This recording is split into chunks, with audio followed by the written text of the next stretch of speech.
Welcome to Level Up with Tipi, where we tackle the issues and challenges affecting 911 telecommunicators. Your host, Tipi Brookins, has decades of leadership experience in public safety communications.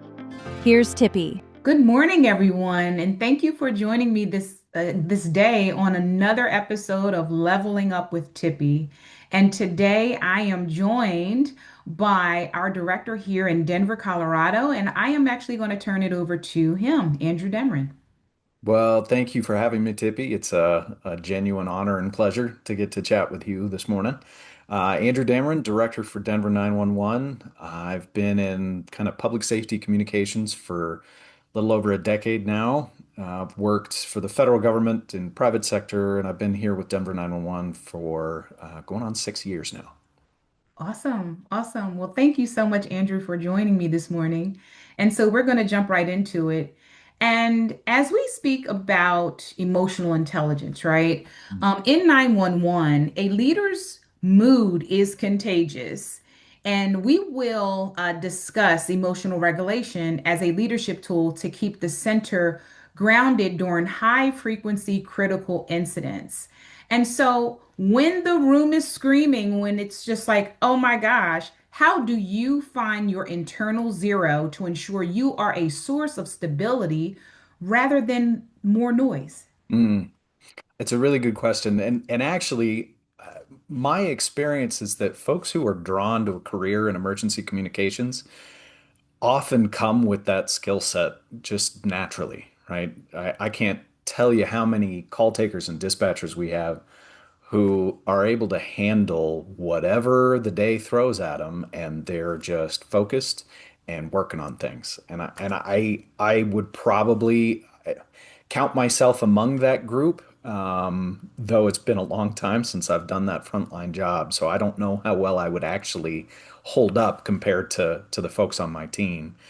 But I think when you work in public safety, particularly in 911, you are regularly putting out, kind of figurative and literal fires.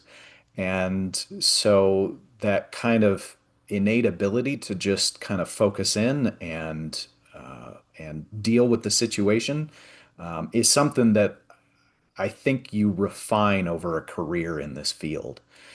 Now, what I will say is, kind of taking a step back and looking at it from a leadership perspective, I am actually not a proponent of the old school methodology that the folks that work for you should never see you frustrated or questioning things or what have you. That there is a certain level of authenticity that comes from being honest and transparent with your team. And of course, there is a balance there, right? You don't want to kind of cross the line over into venting and complaining about higher ups and that sort of thing. But there is a great deal of value in being authentic and vulnerable and honest with your team. And so I think a little bit of that kind of sprinkled in can be incredibly valuable, particularly in building kind of a culture of high trust and collaboration.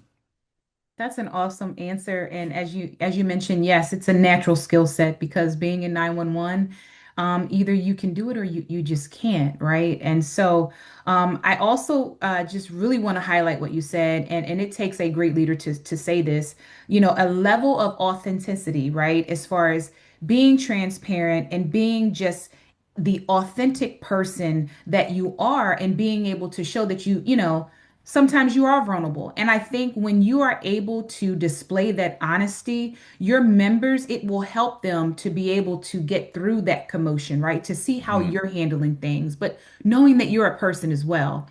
So thank you so much for that.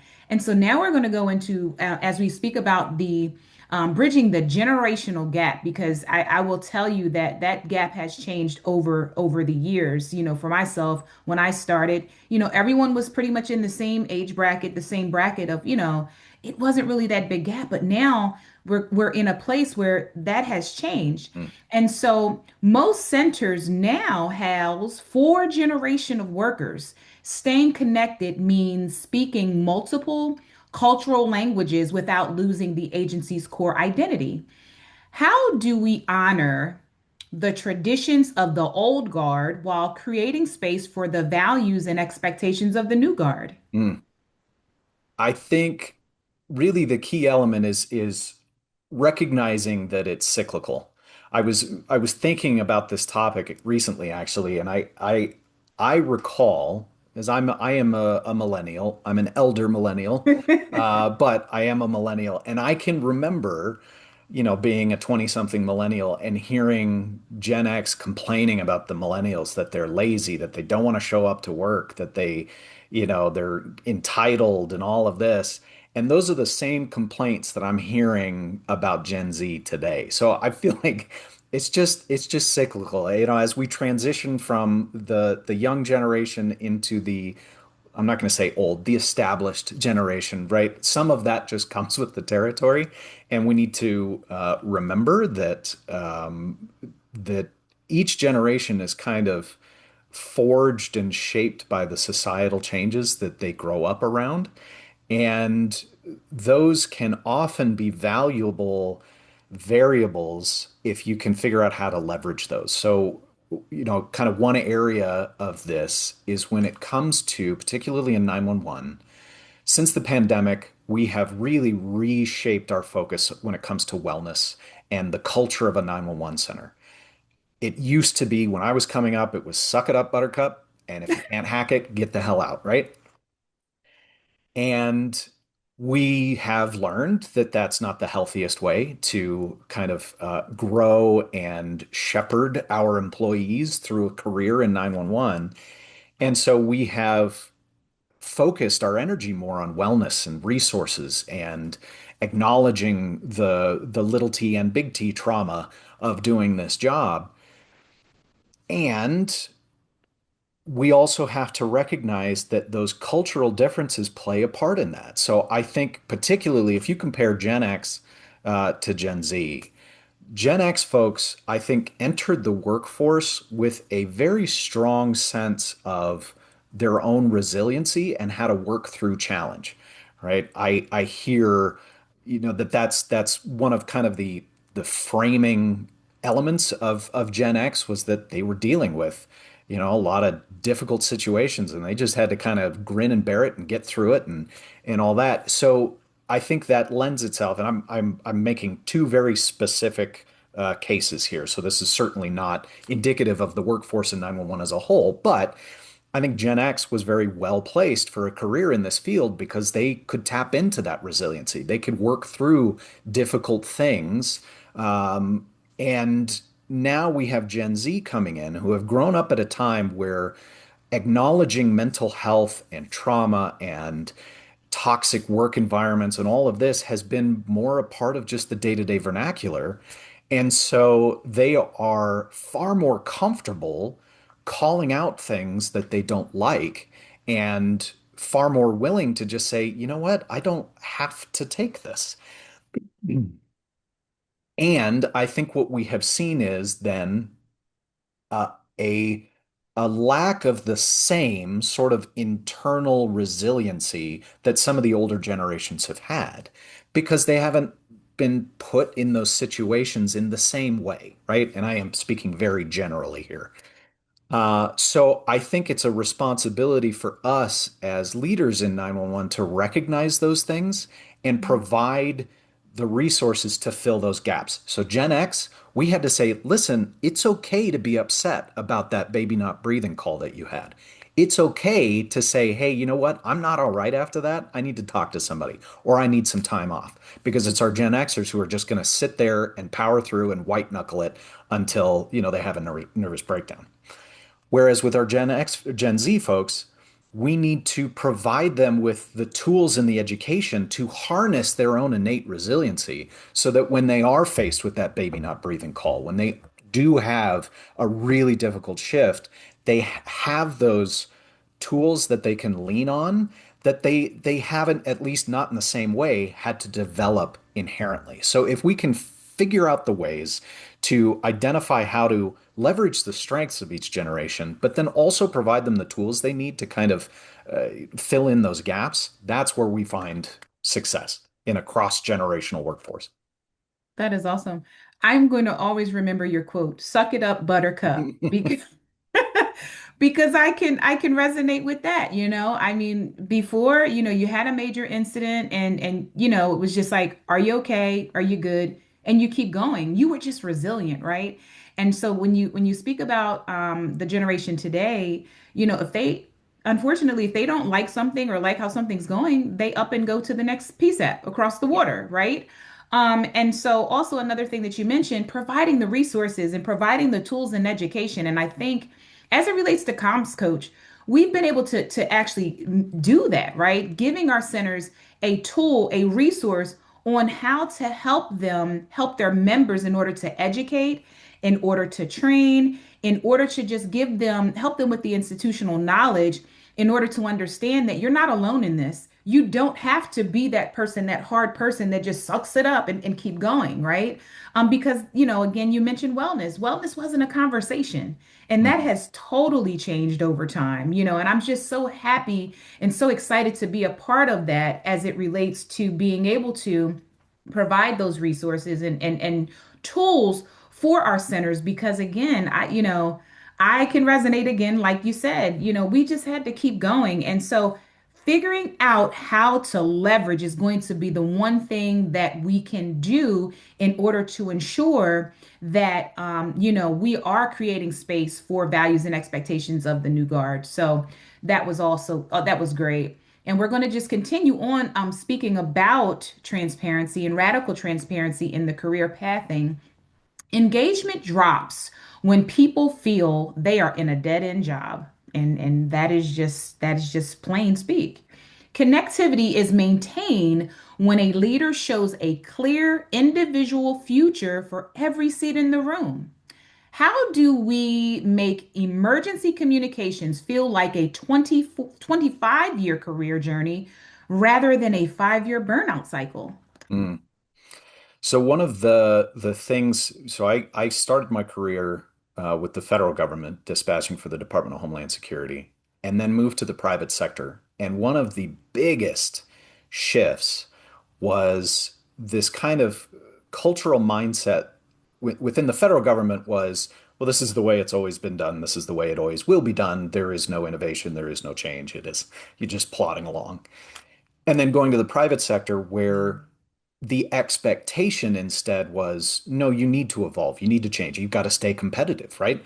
And so I would watch some of the, kind of the senior leaders within the organization shift and they would identify high performers and people who were really good at their job, yes, but also good people who, if they started to feel burnt out or dissatisfied with their current position, but there wasn't really anything available, it was okay, let's lean into your strengths and create something for you, right? Positions being created that allowed employees to lean into their strengths. I recognize that that is not as easy to do when you work for a government, right? We have all of these rules about class and compensation and how we create jobs, and there's budget impacts and all of these sort of things. But if you can find ways to acknowledge the strengths of an employee, help them lean into those strengths, and then give them an avenue to exercise their skills, that's how you prevent that burnout because you're giving them new challenges and an opportunity to do what they love. So that can be anything from, yes, I mean, if you're able to kind of create a new position for somebody who's got an aptitude for it, awesome. Even if you can't do that, there are ways to engender buy-in and ownership over the organization as a whole through leading committees, through giving them kind of authority and autonomy over a budget, right? We have somebody here who is incredibly passionate about gardening, and she leads our gardening committee, and she gets a budget every year that it's her responsibility to manage. And, little things like that can keep them engaged and passionate, even if it's not about their day-to-day job, but about their position within the organization. And then the last thing I'll say, and I will preface this by saying this is somewhat of a half-baked idea, but one of the common things that I see and hear often within public safety is this resentment when the private sector comes in and poaches our people, right? Mhm. I actually have a very different thought process around that. That if somebody is feels like being a dispatcher, being a call taker, being an operations supervisor, being a manager is kind of the end of their journey. They have no desire to kind of go to the next step. I've talked to dispatchers who don't really want to be leaders, but they do want to be challenged. They want to do different and more things. So then what do we do with those folks? How do we kind of support their career growth?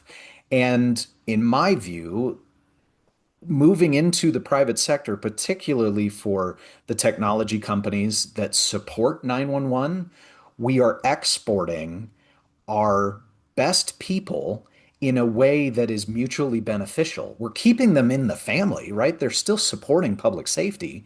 They're just doing so in a new and different way. And having somebody leave Denver 911 to go do something that they're really excited about doing is far better, in my opinion, than retaining that person and have them just kind of continue to become more and more disengaged and sink into kind of the malaise of job, or lack of job satisfaction. They're no longer really they're not at their best and they're not supporting the agency at their best. So finding that balance and actually supporting that evolution, I think could be a really good thing. That's awesome. And again, it just speaks to your leadership, having that mind frame of understanding that you need to acknowledge, right? And then lean into their strengths.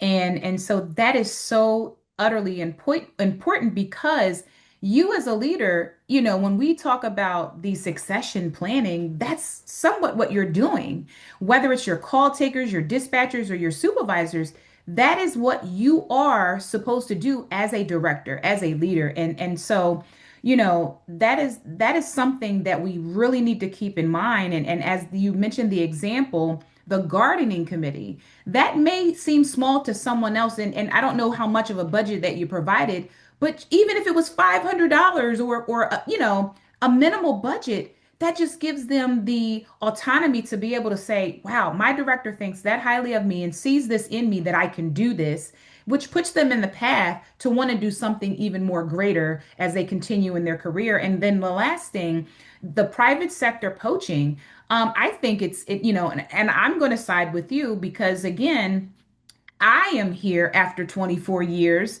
of being in frontline public safety. I sat in the seat for a very long time, 13 years, and then I moved on and I said, you know what? I was somewhat sizzled, burnt out. And I said, you know what? I want to help in a different way. So I came back and I was in leadership, executive leadership, helping to train, helping to, teach people how to lead. And so I did that for a while, but I knew that I didn't want to be a director. And so that is how I actually ended up here at GovWorx and I found my way. But I received the support of my director that helped me to go in this direction. She, encouraged me. She ensured that I had all the tools that I needed. And so that is amazing when you have someone that totally understands that and making sure that we are helping our folks in the center. And so that just goes right into the next question, the culture of small wins. That's helping to add to a positive culture. And so when we talk about high complexity change, it can make people feel like they are constantly losing. Leaders stay connected by highlighting the micro victories that usually go unnoticed. In a field defined by what goes wrong, how do we intentionally pivot our leadership lens to see what is going right? That is, I think, at the heart of my experience with the culture challenges that we have within 911. I grew up. I started my dispatching career in an organization where, CYA was the mantra. Everything you did, you know, often I would ask a question, well, why do we do this way? And the answer was often to cover your ass. Yep. Like, Yep. because every mistake was viewed as, uh, progressive discipline, collecting, management collecting paper until they finally get to fire you because that's all they really want to do is just fire people. So we have to shift the narrative, the mindset, and the culture within a 911 center in particular to where folks not only feel appreciated, but have permission to fail.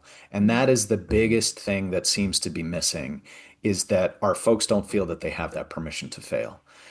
So that can be done in a couple of different ways. One, certainly celebrating the victories, having leadership trying to catch people doing something right rather than catching them doing something wrong, making sure that those things are celebrated and that their peers know about it. And then there's also the sort of punitive structure that we as an industry tend to have, where mistakes are viewed as an individual's responsibility. And so we're assigning blame as opposed to identifying the mechanisms that led to that mistake and the organization taking responsibility for it. So I'm very fortunate to be married to a nurse who did work in patient safety for a healthcare organization, and she often talked about this concept of just culture within healthcare, where they look at they view it as every decision a nurse, for example, makes can have potential life or death consequences. If they give the wrong medication, too much, or the right medication, whatever that is, or they fail to check on a patient in a timely manner, whatever those things are, it could lead to somebody having an adverse, health outcome or dying. Mhm. So, healthcare, when done right, the organization takes responsibility for every little mistake rather than assigning blame. So that what that looks like is a nurse gives the wrong medication and a patient has a negative outcome. They convene a group of quality assurance folks whose job it is to review what happened, look at all the extenuating circumstances, up to and including did the nurse work a double shift yesterday? Did she Mhm. have something going on at home that prevented her from getting a good night's sleep that then impacted her kind of thought process and decision making capability today? And what they do is basically they reserve discipline for only those situations where the employee knowingly and maliciously goes against policy. Everything else is viewed as an opportunity for organizational improvement. If we can implement the same thought process within 911 by looking at our quality assurance efforts not as an opportunity to assign blame and catch somebody doing something wrong so we can write them up and correct that person, we can instead correct the organization, put the mechanisms in place, right? You think of the Swiss cheese model, right? You got a bunch of pieces of Swiss cheese and they all have holes in it, but the key is you want them lined up so that none of those holes go all the way through. That is what we should be doing. And when this is done right in healthcare, you create a culture and an environment where healthcare employees are motivated to self-report when they mess up, when they make a mistake. They self-report because it's going to go, okay, we need to correct the mechanisms here, and they're not just going to be, blamed and written up. That kind of culture shift within I think 911 is ripe for that kind of culture shift. And certainly having a robust quality assurance process, but then an implementation plan that is focused on doing it in a productive, kind of process improvement mindset rather than an assigning blame mindset is how we get there. Thank you. Thank you. So the CYA and ensuring that it's no longer like that, right? That's what we used to how we actually worked off of is covering yourself, right? But having permission to fail is an actual big thing because I think we've been so caught up on, we were taught about liability and making sure that the decisions that we make, we have to remember that liability piece. but also, I think making sure that we communicate that it's okay if you make a mistake that's not a willful intent, like you did not go against policy because you chose not to. It was something that you might have missed where we maybe can train on that or we can refresh on that. And making sure that employees know that, I think that will be tremendous. And then the public victories, you said celebrating the victories, but also making sure that it's public for everyone to know, that speaks distances and it goes so far in a public safety environment. And again, you mentioned the robust QA and having that solid implementation plan. And when you have that, going into it with the mind frame of, hey, we're going to use this as a tool to do everything, not just look for the baddies or not look for the mistakes. And I think when you have everyone in that same mind frame, it definitely it makes that process different. And this brings us into our last question. I've truly enjoyed this conversation. This was really, really great. How has Comms Coach helped your center level up when it comes to maintaining trust, clarity, and engagement? So I think I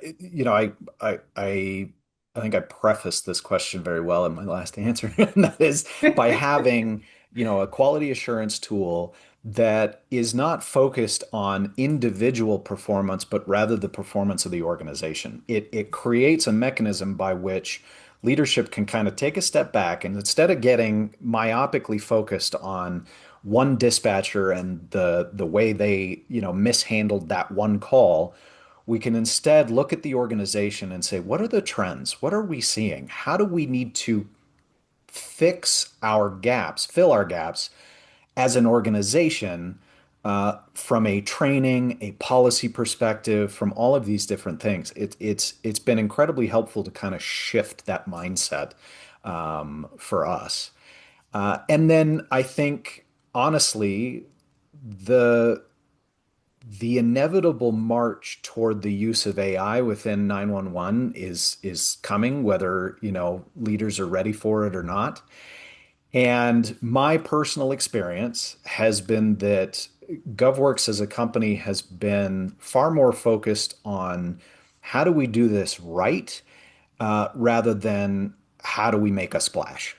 And Mm. that has been invaluable when it comes to building trust with my frontline staff as we kind of move in this direction, right? Because when it was announced that we were going to be starting to use some of these AI tools, I heard from a couple people going, so this is just, the precursor to us being eliminated and AI doing our job, right? And I was like, okay, no, no, and let me explain why, and let me show you behind the curtain how this works and what this looks like. And working with a partner like you all who are far more focused on really kind of supporting the long-term goals of an organization is it's just been invaluable.